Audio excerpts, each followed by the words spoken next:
सुप्रभात विद्यार्थियों, जैसे मैंने आपको बताया, जो ईट अध्यापक पात्रता परीक्षा है, उस अध्यापक पात्रता परीक्षा के अंदर एक तो भाषा सेकंड ग्रुप में जिन्होंने हिंदी भाषा को लिया है, दूसरा जो शिक्षण विधियां है, उन शिक्षण विधियों से संबंधित मैं प्रत्येक दिन जैसे ही मुझे समय मिलता है वैसे ही एक शिक्षण विधि पर जो है वो पहले नोट्स तैयार करके आपके लिए जो वीडियो बनाकर अपने यूट्यूब चैनल जो मैं हिंदी का उस पर अपलोड कर देता हूँ। विद्यार्थियों, मुझे खुशी है कि आप उस वीडियो को देख रहे हैं, आपको समझ में आ रहा है, क्योंकि शिक्षण वीडियो से भी प्रश्न आते ही हैं। विद्यार्थियों, शिक्षण विधियाँ जैसे नाम से ही पता है विद्यार्थियों, पढ़ाने के जो मेथड, टीचिंग का मेथड जिसे बोलते हैं, तो शिक्षण विधियों के अंदर सबसे पहले मैं जो हिंदी की शिक्षण विधियाँ लेके आया हूँ आपके सामने, और उसके बाद जैसे भी है विज्ञान, गणित और सामाजिक विज्ञान की। विद्यार्थियों, हिंदी की शिक्षण विधियाँ के अंदर सबसे पहली विधि मैंने चालू की थी, वो की थी आपके सामने अनुकरण विधि। अनुकरण जैसे एक बच्चा जो है वो किस प्रकार से शिक्षक के कार्यों का अनुकरण करता है, किस प्रकार से भाषा सीखता है, और विशेष रूप से हम बात करेंगे हिंदी की, क्योंकि ये 4 चरण में हिंदी की शिक्षण विधियां मैं आपको पढ़ा हूं। अनुकरण विधि के अंदर मैंने आपको बताया था कि अनुकरण क्या है भाई, 3 प्रकार से होता है। उसमें पहला अनुकरण क्या था आपके सामने जो है वो, पहले अनुकरण का नाम था नेखर अनुकरण, उसके बाद में उच्चारण अनुकरण, उसके बाद में क्या है रचना अनुकरण। नेखर अनुकरण, उच्चारण अनुकरण, उसके बाद में क्या है भाई रचना अनुकरण। विद्यार्थियों, नेखर अनुकरण क्या होता है, कैसे जो है वो नेखर अनुकरण के प्रकार होते हैं, उसके बारे में एक वीडियो बनाकर मैंने अपने यूट्यूब चैनल अपलोड कर दी है। आज हम जो है वो अनुकरण विधि का जो दूसरा प्रकार है वो है उच्चारण लेखन, उसके बारे में आपको बताऊंगा। विद्यार्थियों, जिन भी विद्यार्थियों ने अब तक मेरे चैनल को सब्सक्राइब नहीं किया वो सब्सक्राइब कर लीजिए, और साथ साथ में जो है वो वीडियो को देखिए और याद करने का प्रयास कीजिए, क्योंकि मेरा उद्देश्य यही होता है कि जब भी मैं कोई वीडियो बनाऊं तो साथ साथ में क्या जो भी वीडियो देख रहे हैं उनको याद हो जाए। तो मैंने आपको बताया कि अनुकरण विधि के अंदर अनुकरण क्या होता है भी 3 प्रकार से किया जा सकता है। अनुकरण कितने प्रकार से किया जाता है, सबसे पहली बात तो ये आपको याद रखनी पड़ेगी कि अनुकरण कितने प्रकार से किया जाता है। अनुकरण किया जाता है 3 प्रकार से। कितने प्रकार से किया जाता है भाई, 3 प्रकार से किया जाता है। सबसे पहला है नेखर अनुकरण, सबसे पहला जो अनुकरण होता है वो होता है नेखर अनुकरण। उसके बाद में है उच्चारण अनुकरण, अंतिम जो है वो है आपके सामने रचना अनुकरण। अंतिम जो है वो आपके सामने क्या है, रचना अनुकरण। सबसे पहला है आपके सामने वो कौन सा है, आपके सामने जो है वो है नेखर अनुकरण। नेखर के बाद में कौन सा आ जाएगा, उच्चारण अनुकरण। उच्चारण अनुकरण के बाद में तीसरा जो भेद है वो कहते हैं आपके सामने रचना अनुकरण। तो आज अपने बात करेंगे उच्चारण अनुकरण के बारे में, जो अनुकरण का दूसरा प्रकार है। अनुकरण कितने प्रकार से होता है, 3 प्रकार से होता है। तो आज जो दूसरा प्रकार है वो कौन सा है आपके सामने, वो आपके सामने है उच्चारण अनुकरण। उच्चारण अनुकरण, देखिए विद्यार्थी, उच्चारण सबसे पहले तो जो है वो उच्चारण को समझिए। उच्चारण का मतलब होता है उच्चारण, मतलब बोलना। उच्चारण का मतलब ही क्या है, हम कोई ना कोई शब्द बोलना, मतलब क्या है उच्चारण करना। मैं जैसे मानो आपके साथ बताऊं अनुकरण विधि, अनुकरण विधि के 3 प्रकार होते हैं। तो ये क्या मैं कर रहा हूं, उच्चारण कर रहा हूं। इसी प्रकार से जब बच्चा लिखना सीख जाता है, जब बच्चा पाठशाला के अंदर अनुकरण करके क्या करता है, लेखन सीख जाता है। लेखन अनुकरण के अंदर मैंने बताया था इससे पहले जो वीडियो बनाई थी कि किस प्रकार जो है बच्चा एक भाषा के प्रति जो है वो जागरूक होकर लिखना सीख जाता है, एनकेयू के संबंधित।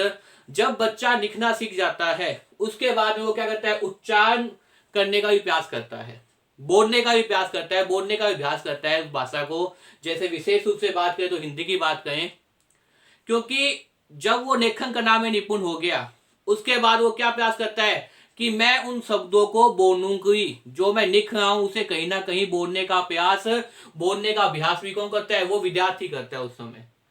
तो वहीं से कौन सी अनुकरण का प्रकार होता है, उच्चारण अनुकरण। अब वो कैसे बोलने का प्रयास करता है, जैसे उसकी जो अध्यापक गण है वो कक्षा में बोलते हैं वैसा का वैसा उच्चारण करने का प्रयास वो अपना करता है। क्योंकि मैंने कल भी बताया था आपके सामने कि एक बालक जब सुकून आता है तो प्रथम पाठशाला के रूप में तो उसका विवाह होता है। विवाह के अंदर जो है वही जो है माता पिता, उसके बाद में भाई बहन, मतलब जो एक विवाह के अंदर लोग होते हैं, लोगों के अंदर वो उनको देखता है, उसी लोगों से अपने भाव समझता है, उन्हीं लोगों से वो चीजें समझने का प्रयास करता है कि ये किस प्रकार से भाव कर रहे हैं, किस प्रकार से क्या कह रहे हैं। वो वहां अपनी प्रथम पासना पूरी करने के बाद में, जैसे भी परिवार के संस्कार होते हैं, जो भी परिवार के जो है वो विचारधारा होती है, सोच होती है, जो भी सदस्यों के भाव है, उन्हीं भाव को लेकर वो क्या करता है, बच्चा धीरे धीरे बड़ा होता है। और बड़े होने के बाद में जब वो विधान्य में आता है तो उसके जीवन के अंदर क्या है भाई, एक महत्वपूर्ण पड़ाव, एक महत्वपूर्ण जो जिम्मेदारी, एक महत्वपूर्ण दायित्व किसका होता है, विधान्य का होता है। विधान्य के अंदर आने के बाद में वो क्या करता है, कई चीजों को देखता है। सबसे पहले तो उसे क्या देखते हैं, मित्र दिखाई देते हैं क्लास के अंदर, जिनसे वो कोई मिला नहीं होता, लेकिन धीरे धीरे जब दैनिक प्रतिदिन सुकून आता है तो धीरे धीरे क्या है, मित्रता नामक एक गुण उसके अंदर विकसित होता है। दूसरे बच्चों को देखता है, कुछ उनसे सीखता है, कुछ उनको सिखाता है। धीरे धीरे कुछ बातें उनसे सीखता है, कुछ बातें अपने उनको सिखाता है धीरे धीरे। इसी प्रकार से जैसे जैसे विधान्य के अंदर अध्यापक आते हैं, तो अध्यापक तो उसके लिए उस समय एक तरह से जो है वो प्रेरणा स्रोत होते हैं, क्योंकि उसने पहली बार जीवन में अपने परिवार के लोगों के अतिरिक्त उसका सामना किससे होता है, विधान्य के अंदर।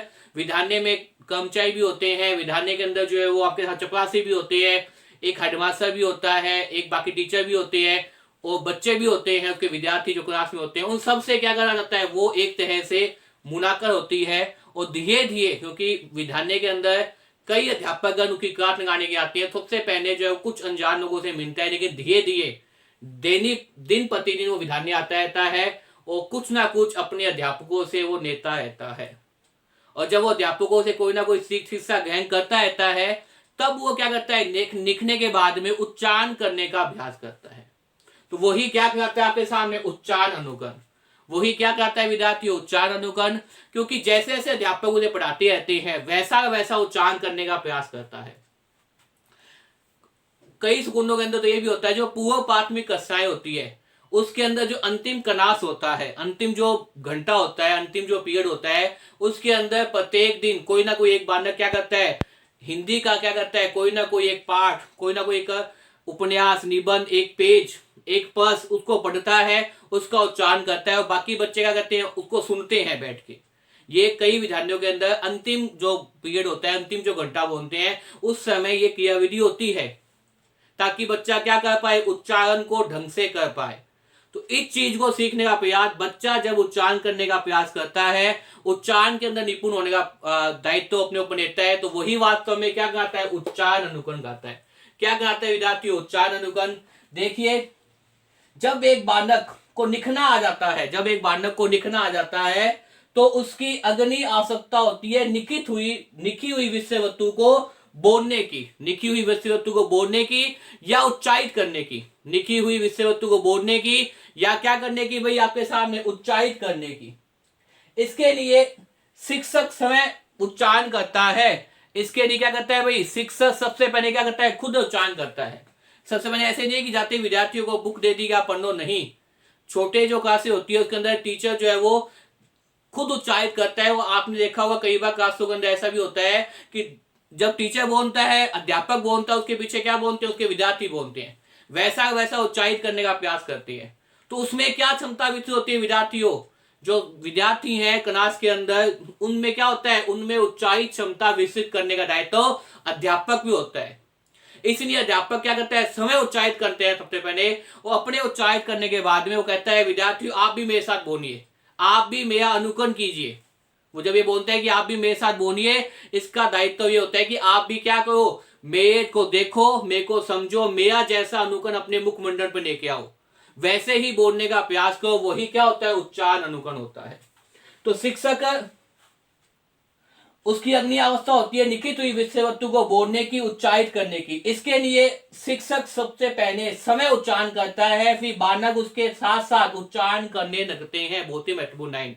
सबसे पहले शिक्षक क्या करता है, खुद उच्चारण करता है उन वर्णों का, क्योंकि हिंदी के अंदर सबसे पहले क्या बताता है बच्चे को, वर्ण बताता है। वर्ण जब मिल जाते हैं तो शब्द बताता है, और शब्द जब कई के याद हो जाते हैं तो शब्दों को मिला के वो क्या करता है, एक पंक्ति के रूप में उनको व्यवस्थित करता है। और धीरे धीरे पंक्तियों से कब वो पाठ पढ़ना शुरू कर देता है बालक, उस बालक को खुद भी पता नहीं चलता।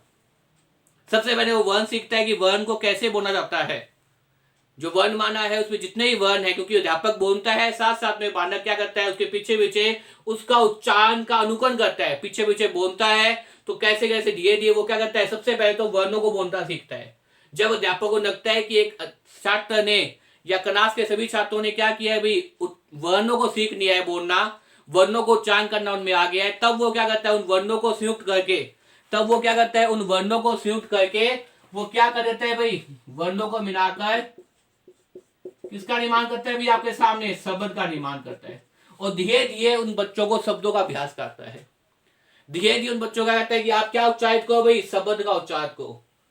और जब अध्यापक को यह लगता है कि वास्तव में क्लास के सभी बालकों को शब्द का उच्चारण करने आ गया है, तब वो क्या करता है, अपने बाद उन शब्दों को, विभिन्न प्रकार के शब्दों को मिलाकर किसका निर्माण करता है भाई, वाक्य का निर्माण करता है। और धीरे धीरे क्या करता है, वाक्य उन छात्रों से बुनाने का प्रयास करता है, उन छात्रों से वाक्य बुनाने का अनुकरण करता है, उच्चारण का अभ्यास करता है। और जब स्टूडेंट या विद्यार्थी वाक्य बोलने में निपुण जाते हैं, तब उन्हें धीरे धीरे क्या पढ़ाया जाता है, पाठ को पढ़ाया जाता है।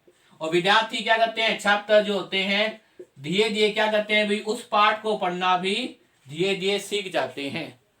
तो यही वास्तव में क्या है, आपके सामने उच्चारण अनुकरण कराता है। यही क्या कराता है, आपके सामने उच्चारण अनुकरण कराता है। पूर्व प्राथमिक कक्षाओं के अंदर मैं बताया मैंने, सबसे पहले क्या होता था, आज भी ऐसी व्यवस्था कायम है कि जो अंतिम जो कक्षा के अंदर, स्कूल के अंदर जो अंतिम पीरियड होता है, वो क्या होता है भाई, किसी न किसी बालक को क्लास में खड़ा करने के बाद में उसको ये कहा जाता है कि आप पाठ को पढ़ो। वो जब पढ़ता है, वो जब उच्चारण करता है, अगर कहीं कोई वाक्य उसे नहीं आ रहा, कहीं कोई शब्द उससे उच्चारित नहीं होगा, उस समय अध्यापक क्या करता है, उसकी मदद करता है कि इस शब्द को ऐसे उच्चारित किया जाता है।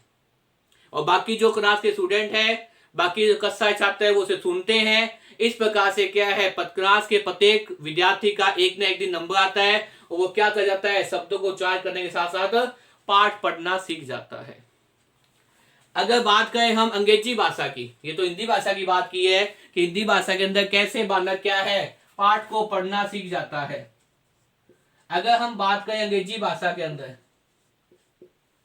क्योंकि हिंदी भाषा के अंदर तो ये, क्योंकि मैंने पहले ही बताया था विद्यार्थियों कि हिंदी क्या है, पूर्ण रूप से एक वैज्ञानिक भाषा है। हिंदी क्या है, पूर्ण रूप से वैज्ञानिक भाषा है। वैज्ञानिक भाषा इसलिए है विद्यार्थियों, क्योंकि हिंदी के अंदर विशेषता है कि जो लिखा गया है वही बोलना जाता है, और जो बोलना जाता है वही लिखा जाता है। कहीं भी किसी प्रकार की कोई भी भ्रम नहीं है, कोई भी इसमें जो है वो संशय नहीं है, इसमें कोई प्रकार का ये चीज नहीं है कि आप क्या बोल रहे हैं, क्या लिख रहे हैं। नहीं, हिंदी पूर्ण रूप से क्या है भाई, वैज्ञानिक भाषा है। और हिंदी भाषा की लिपि कौन सी होती है, देवनागरी होती है। और देवनागरी लिपि की विशेषता यही है कि जो आप बोलेंगे वही आप लिखेंगे।